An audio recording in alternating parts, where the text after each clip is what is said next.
In this lecture, you're going to learn how to install Django and create your first Django project.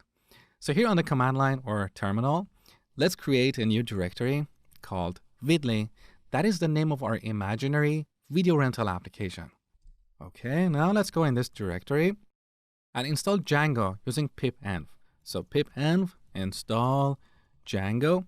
And let's set the version to 2.1 to make sure we're using the exact same version so there are no surprises later on as you go through the videos. Okay, let's go ahead.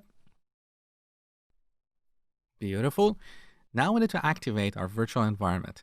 That is pretty easy. So pipenv shell.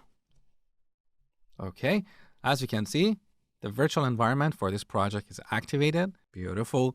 So next we're going to use a tool called Django admin for creating a new Django project. So let's run Django-admin start project. We're going to call this project Vidly, and we want to create it in the current directory. So let's add a period at the end.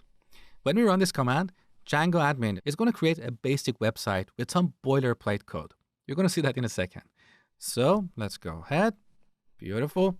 Now let's open this in VS Code. So code period. All right, here's what we got.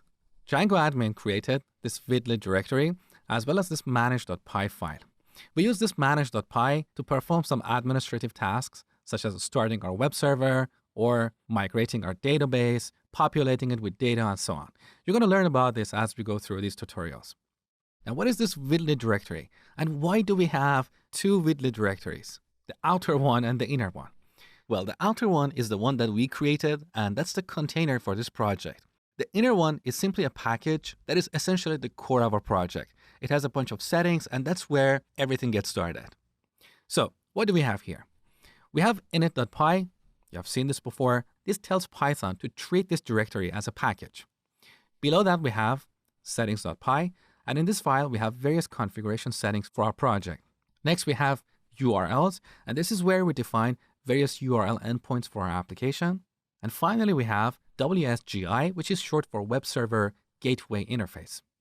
The purpose of this file is to represent a standard interface between applications written in Python and web servers. That is an advanced topic and goes beyond the scope of this tutorial. So for now, don't worry about it. Now we're going to use this manage.py to start our development web server.